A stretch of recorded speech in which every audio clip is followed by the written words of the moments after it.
Okay, I'm not going to spend a lot of time on this video today, other than to note that tomorrow Oliver is going to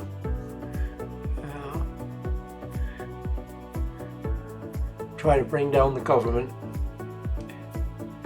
and he has the NDP and the Liberals and the Bloc all lined up against him for various reasons.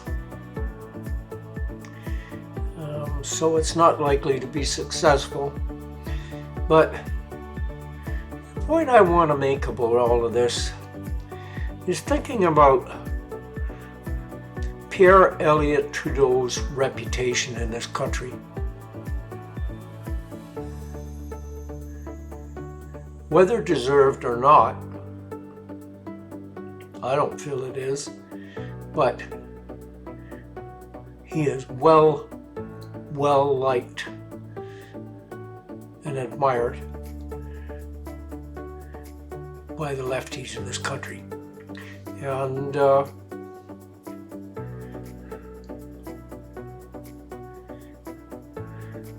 they don't pay much attention to the damage that he's done over the years with his constitution and the ongoing stupidity which in large part he supported. But the one thing that Pierre Elliott Trudeau never did was endanger his country.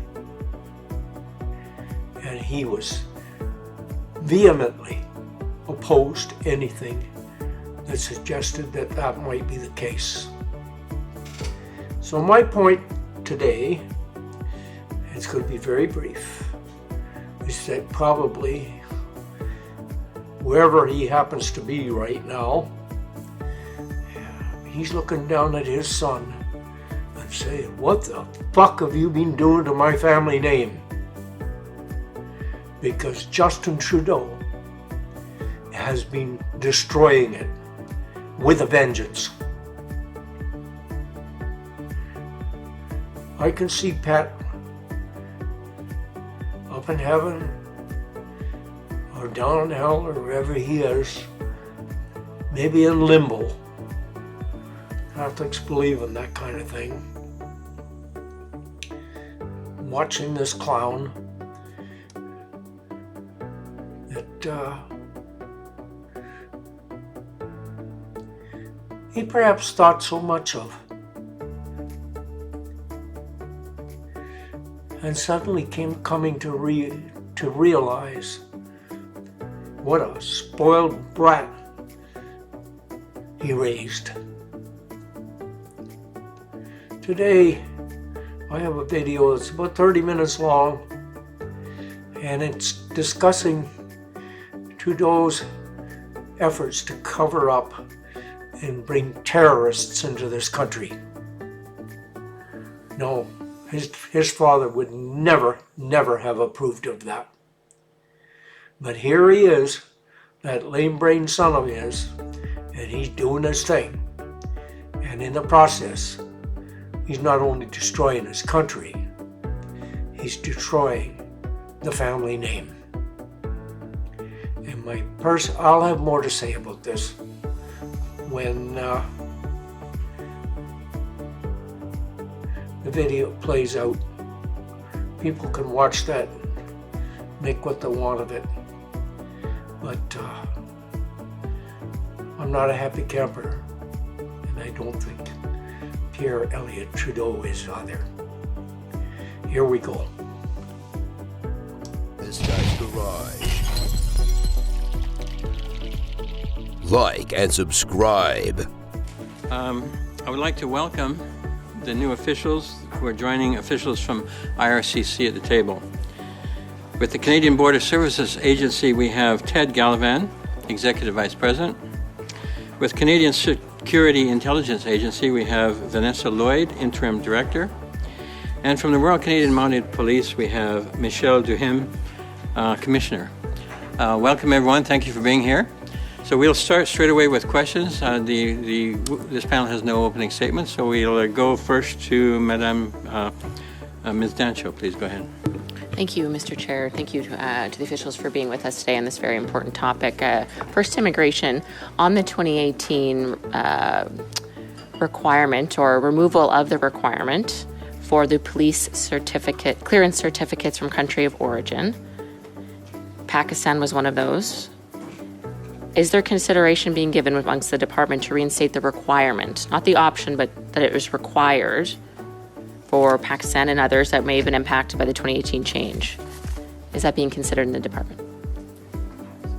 So thank you for the question, Chair. And I think the Minister pointed out that we are going to do a full evaluation of what transpired, and based on all of those information received, what can we do better, and if there are things which we need to do differently, we will consider that. Okay, I appreciate that you can't. Okay, thank you very much. But can you confirm for me that, I think the Minister did, but just to confirm again, permanent residents require that police certificate clearance from countries like Pakistan, but student visas do not, correct?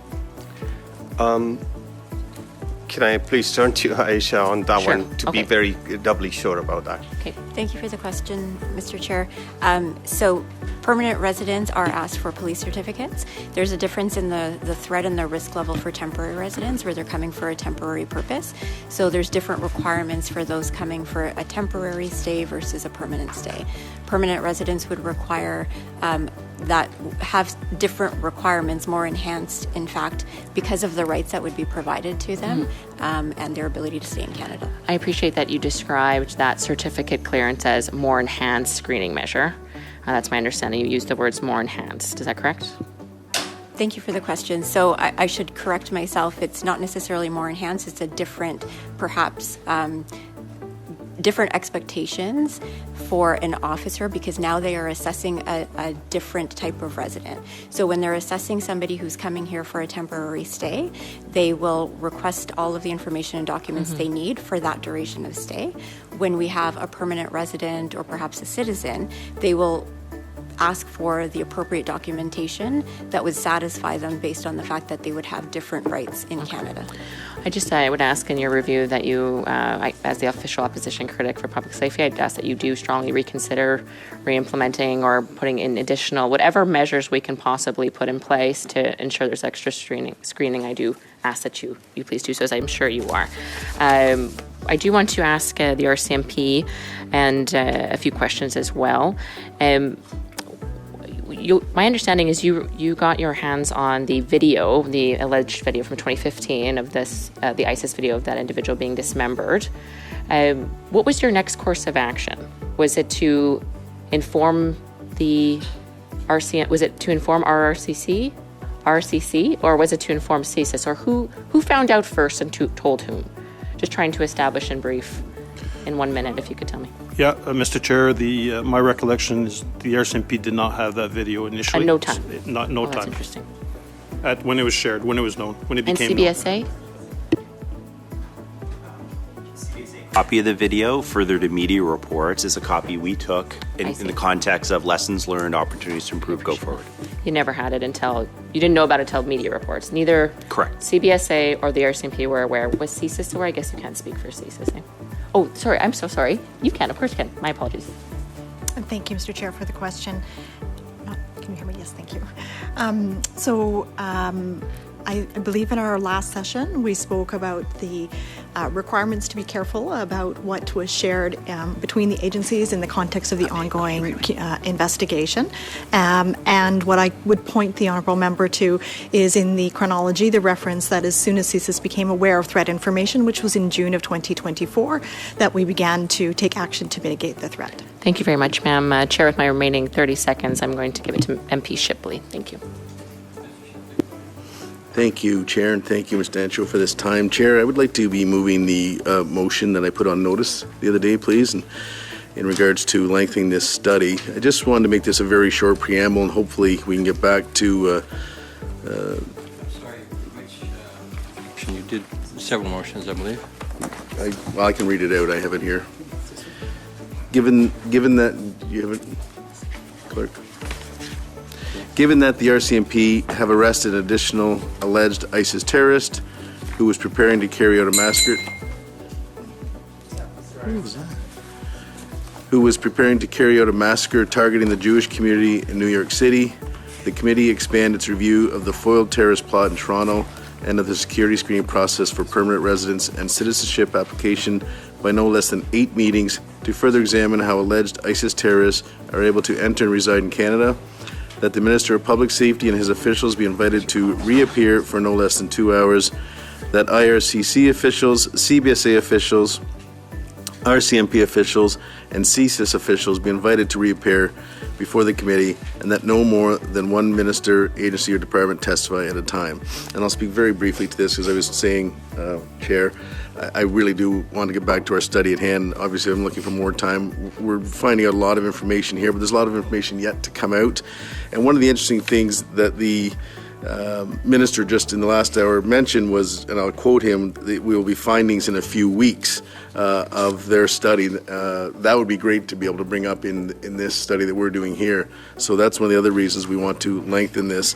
So therefore, I hope all of our committee members can agree to this. I'm not going to go on long about this. Hopefully we can agree that this is an important study. Canadians need this. There's some fears out there right now. We need to make sure there's going to be some corrections coming, and I'll leave that on the floor, and hopefully this passes. Thank you, Mr. Shipley. We go now to Ms. O'Connell. Thank you, Chair.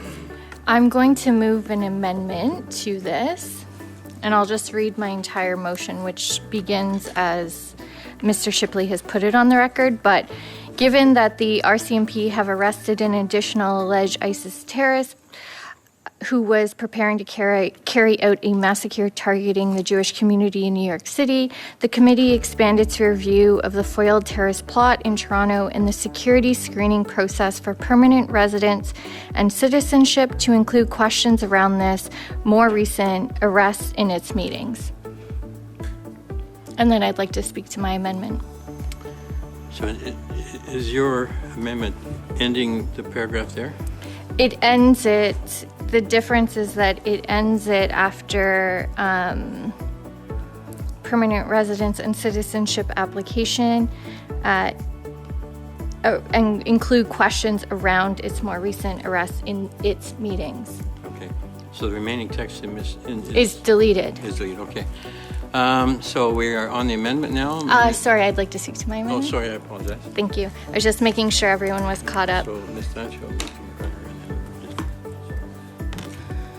then So the rationale, Mr. Chair, is the fact that throughout this meeting, in the context of the original motion, the minister has been asked questions about this third alleged terror plot.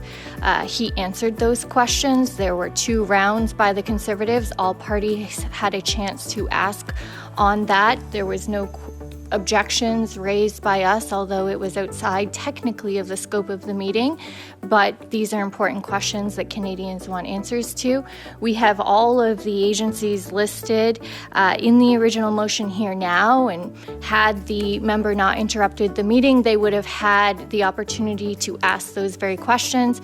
We have absolutely no issue of expanding the scope, but all of those questions can be posed to the individuals that have been listed and the responsible agencies. So I would hope that there is support around the table for this amendment to just ensure that the scope is expanded. However, the Conservatives, if they want to, could just take over the committee and not allow for us to actually conduct our business and ensure that all parties have the opportunity to ask appropriate questions. If they just want to filibuster the rest of the meeting, that's going to be on them, but we are certainly supportive of expanding the scope as we already have in the previous panel.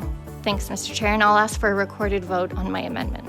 Some of my concerns are that, number one, officials are operating. They can't tell us everything about these cases. There's also, they don't want to impede the prosecution's ability in the court case. And we are also awaiting an interim report. So with all those factors in mind, I think we've come to an agreement, and I'll also cede my time so we can progress to the next speakers. Thank you, Ms. McGregor. Ms. Stancho, I believe you're next.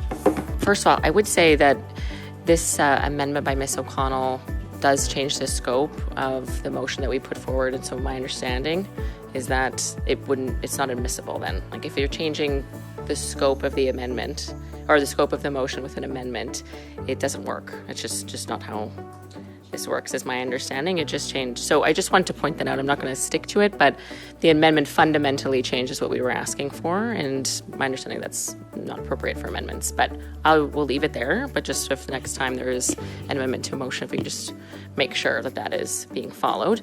But we do have an alternative proposal, but I don't believe I can make an amendment to an amendment. Is that correct? Right. Oh, you are correct. Thank you very much to both of you for confirming that. It's been about a year, so I'm a little rusty. But I would like to propose, I suppose, a sub-amendment, but first I'll just discuss it and then I'll move the sub-amendment.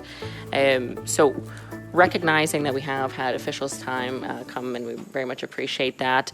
And the Minister has made quite clear, and Minister LeBlanc alluded to this as well, of course, and it's been public, that there's ongoing investigations, both in immigration, and I know CSIS and the RCMP and CBSA are also involved in that. And the Minister said today that he made it sound in quite short order, a number of weeks, I believe was the quote, that we would be that would be concluded, alluding to several times that we may have answers by then. So I appreciate that there's an investigation, and Canadians expect that. So to give that a little bit of time, I think what we would propose is, since we've already agreed as a committee to have 3 additional meetings outside this current one, so 3 extra was already agreed to, rather than ask for more, we would amend the original motion, or this one, whatever works best, to say that both the Minister of Public Safety and the Minister of Immigration would come respectively 2 hours each, plus officials. So that's what would be included in those remaining 3 meetings. But the ministers each would come for 2 hours themselves, plus officials. And that way we can ask them response questions, or ask them questions in response to the investigation, because it is a bit like we're hitting a wall, and I think Canadians, the Jewish community, others deserve answers on this, and we've been hitting that, it's under investigation wall. So would like to give the Minister the opportunity to respond once he can tell us more about the findings, and the Minister of Public Safety, do believe, I'm sure he would agree to it, to come back and answer once he has more information as well. So our proposal is that. So I could amend this motion, or I could amend the original one, whatever you think would be better. Well, let me understand. So the motion is amended by Ms. O'Connell. So I could put a sub-amendment in it. What I understand is you would like to add to that. I could move a sub-amendment, is what I'm asking. I just want to make sure that that's what you'd prefer logistically, yeah. So you want to add to that amendment as one option, that we invite the both ministers individually to appear for 2 hours each in the remaining 3 meetings. Once we have more information. So that would, and I would include in that in a couple weeks. So if months go by, just in the spirit of this, if months go by and well, it's taking a long time, and I'm sure it may, but again, he said weeks, and I'd like us to stick to that. So we can. That's all kind of. So I don't want it to be April 2025, and we still haven't heard a thing. Canadians deserve answers now. But you can get back at us. Hold our feet to the fire on that. Absolutely. All right. So. The sub-amendment actually is then, because it's a rambling of talking and moving. So is the sub-amendment that in the remaining 3 meetings be the ministers for 2 hours each when the reports or when the findings are completed? That's my understanding. Is that correct? Well, I'd like to know before we vote on it. Yeah, well, she actually hasn't formally moved the motion, so... is that what we understand correctly? Please repeat. So, in the remaining 3 meetings of the current study, you are proposing to amend Ms. O'Connell's motion or amendment to invite each of the 2 ministers to appear for 2 hours each, plus officials. For a total of 3 meetings. For a total of 3 meetings. So there will be one other meeting that, so one minister for one meeting, one minister for another meeting. And officials. Correct. Oh, and we have Goodale, yes. No, that's not what they said. Sorry. This is my motion Like, if there's going to be a sub-amendment, we should have a sub-amendment moved and then speak to it. But the sub-amendment, as I've heard it just now, is 3 more meetings with each minister and officials after the reports are completed. Right. So I'll let you move the motion, and I should advise the committee that we do have Ralph Goodale confirmed for next week. Perfect. So that would take up a third meeting, so. Okay. For 1 hour for next week, right? Okay. If you'd like to move your sub-amendment, we'll get things squared away and...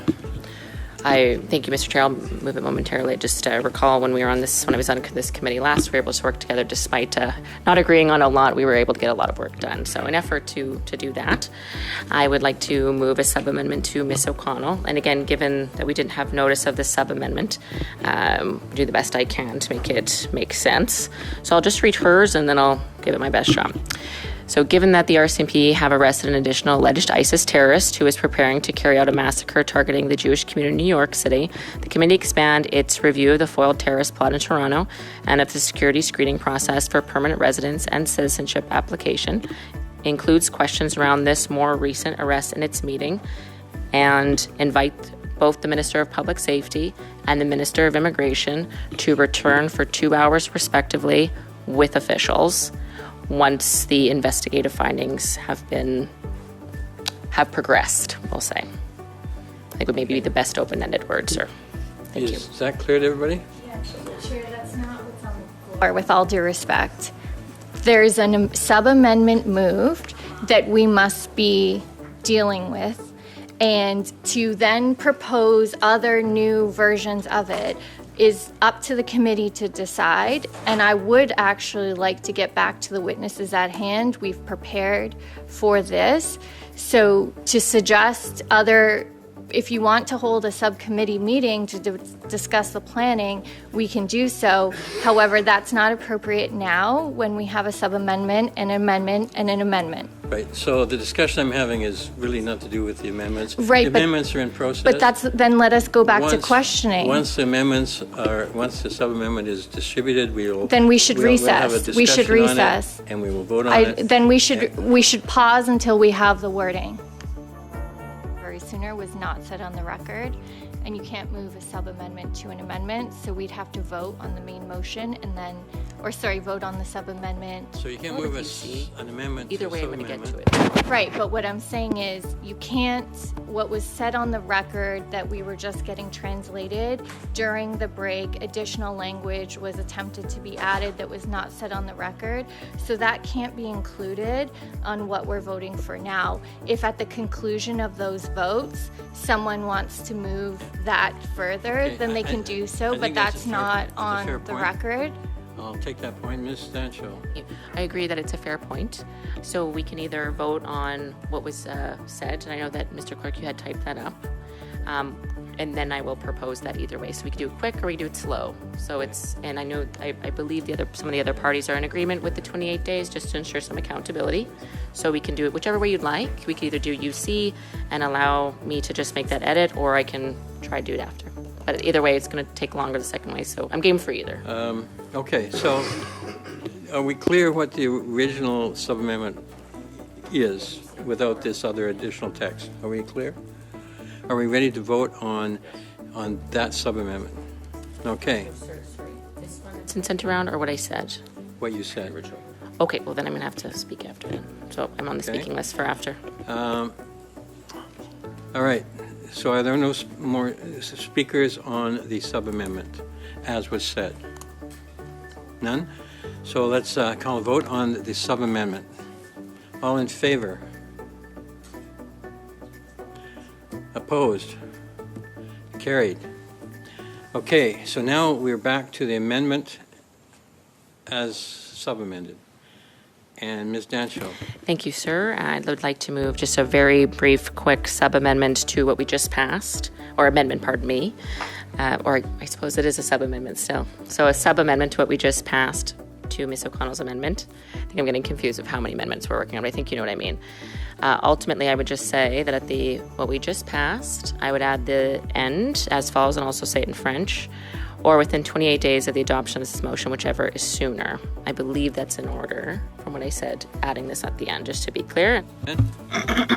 Second sub-amendment, are we clear on that?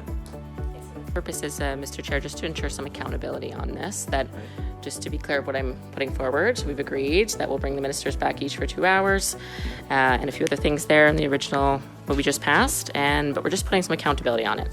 Either we hear from the ministers from some investigation, or in 28 days he comes back, they both come back and talk to us. So it's just to be clear. But also to be clear, we can't compel the ministers to show up on a particular Well, we can schedule, right? politely ask. We will always politely ask. Thank you, sir. So is there any further discussion on Ms. Dancho's second sub-amendment? Seeing none, all in favor of the second sub-amendment? Opposed? Carried. Okay, so now we're to the amendment as doubly sub-amended. Is there any discussion on the amendment as amended? Yeah. Seeing none, all in favor? Opposed? Okay, so now we go back to the motion itself as... You did That the was the sub-amendment, amendment. the amendment, and That was the your motion amendment as amended. Okay. So we now go back to the original motion as amended. Any discussion? No? I'm hoping no. All in favor? Opposed? Carried. We're next. Okay, go ahead. Ms. Demoff, please. Thank you, Chair. And just before I get to my questions with the witnesses, I just wanted to read a notice of motion that I submitted, and when I'm finished, I'm going to ask for unanimous consent to deal with it today. That pursuant to Standing Order 1082, and given recent charges by the United States Department of Justice against RT, the Russian state media broadcaster, in a scheme to funnel $10 million to a media organization in North America, and that Canadian companies and individuals have been found to be connected to this Russian propaganda effort, the committee invite the following witnesses to testify for no less than 2 hours on their participation in the Russian-backed interference and far-right disinformation campaigns intended to manipulate the Canadian public. A. Lauren Chen, B. Liam Donovan, C. Lauren Southern. The committee also invite concerned civil society representatives and disinformation experts to further examine the risks of this concerning activity. 1. Marcus Kolga, journalist. 2. Aaron Schull, Managing Director at the Centre for International Governance Innovation. 3. Wesley Wark, Senior Fellow at Centre for International Governance Intervention. Stephanie Carvin, Professor at Carleton University. 5. Thomas Junot, Professor at the University of Ottawa. 6. Shelley Bruce, former Chief of the Communications Security Establishment. 7. Richard Fadden, former Director of CSIS. 8. Guillaume Sirot, representative of the Russian-Canadian Democratic Alliance. 9. Mark Power, representative of the Russian-Canadian Democratic Alliance. And 10. Alexandra Chisidze, President of the Ukrainian-Canadian Congress. That the committee report its findings to the House, and that pursuant to Standing Order 109, that the government table a comprehensive response to the report. Chair, this was submitted to the clerk, but it hasn't been 48 hours, so I wonder if I could have unanimous consent to deal with this now. Unanimous consent to deal with this motion at this time? Yes. Yes? Very well. Thank you, Chair. I'd like to speak to the motion if I could. I'm taking that we have unanimous consent to move the motion, so... Oh, okay. So moved. So I will move the motion then, Chair. Okay. And, sorry, go ahead. No, that's fine, Chair. I'm sorry, I'm just checking my time. Rappel au règlement, Monsieur le Président. Call to order, Chair.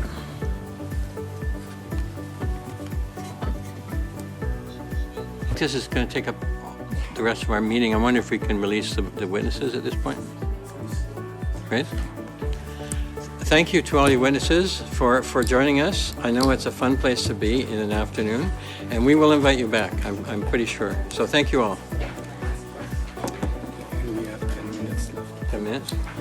Okay. So we have 10 minutes available for this at this point. So I'm sorry, Mr. Moff, I cut you off, I think.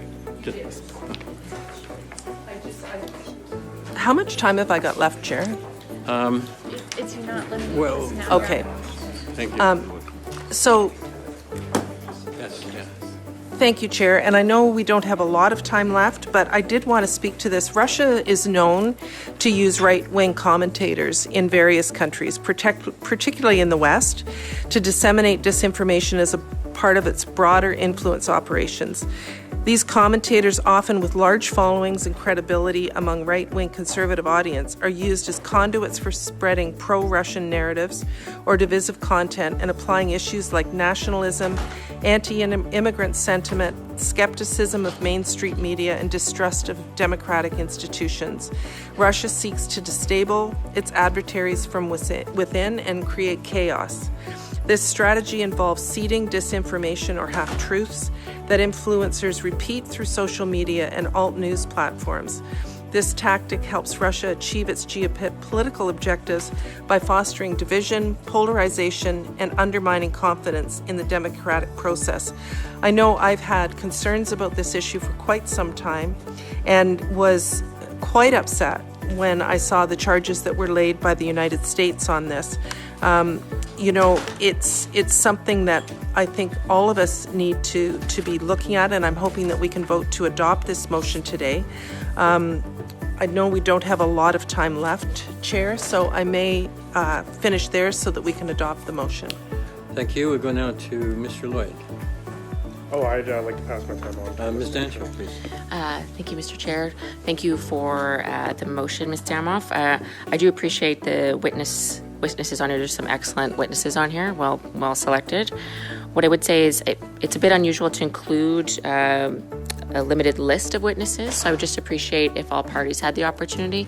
I know Mr. Lloyd, who is it that you mentioned? We've had him here before. Christian Lupe, I've had him here before. I don't know if the Bloc or the NDP would also like to add witnesses, but just to provide everyone an opportunity to ensure we have a robust list would be great, but otherwise I see no problems other than it just wasn't mentioned how many meetings. Is that just open-ended or?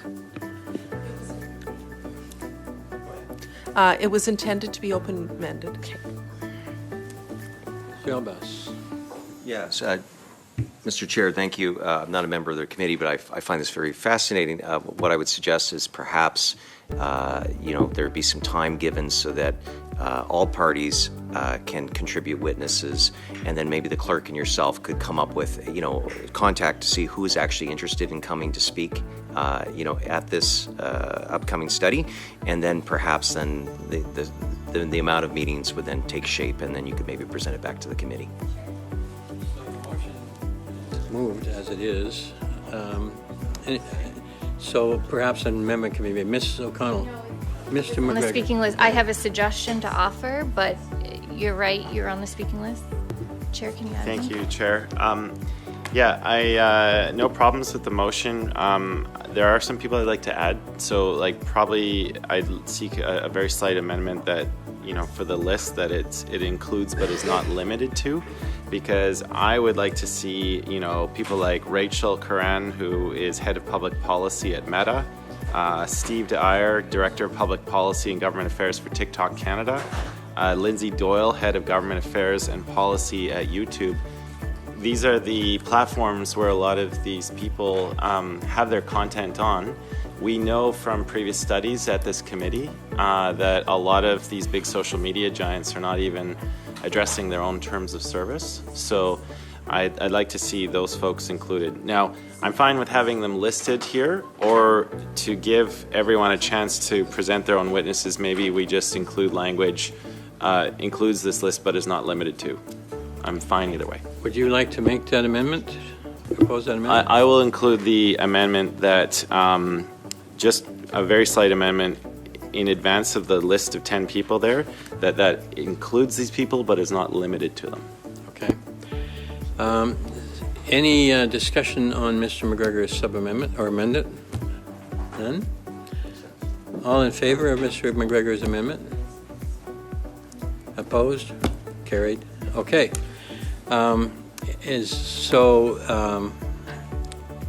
we're back to the motion as amended, and we have Ms. Dancho. No, we have Ms. O'Connell. Amendment now. Okay. Mr. Abbas. So again, I'm not the one that's probably going to do the study, but would it be, Mr. Chair, that you would then work with the clerk to get committee witnesses, and it would be helpful for all parties to know when they need to submit by, and then perhaps the clerk you can maybe inform the committee how many meetings you think it'll take based on once people have been contacted. That's generally the way we work anyway, but it's not part of the amendment. It's not part of the motion. Ms. Dancho, please go ahead. Just since I'm stepping back into it, just as an aside, is the expectation that this happens immediately? Then when do we get our witnesses? And just to Mr. Albus's point, and are we interrupting any studies that may have been ongoing before? I'm actually not certain. I've heard different things. So are we doing this now? Are we finishing other things first? Well, that's really up to the committee to decide. Okay. So we have next week is kind of scheduled. The following week is kind of open. So I would suggest that maybe amendment that the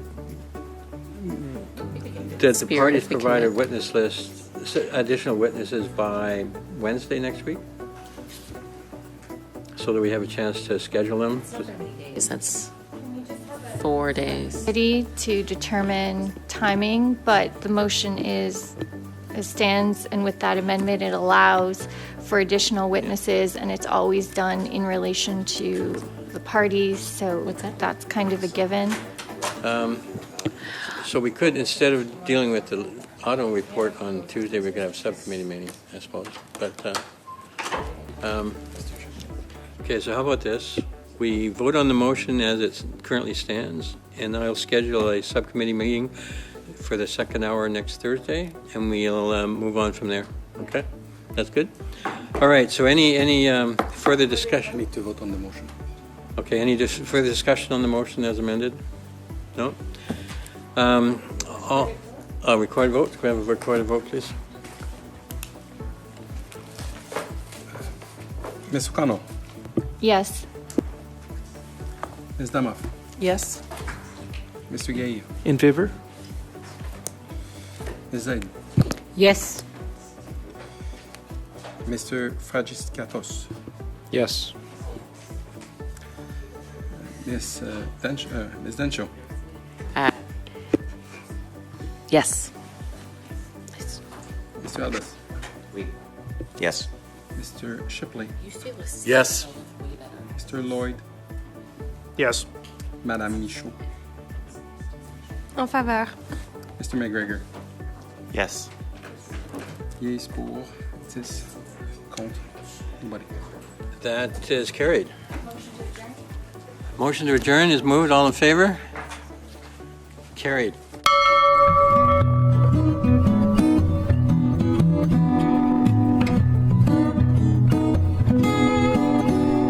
Okay, that's the end of the video. Make of it what you will. I'll just point out one more time that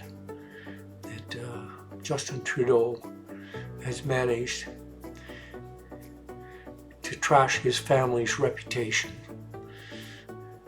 in a way that they will probably never recover from, because Canadians all across the country are watching this foolishness that he continues to project. They don't believe him. They think he's an idiot. And whatever fond thoughts they might have had of his father, because of him, no longer exist. That's the bottom line. And Poilievre is correct to try to end this nightmare that Canada is in right now. I approve. That's it. Gone. I'll catch you again later. Have a great day.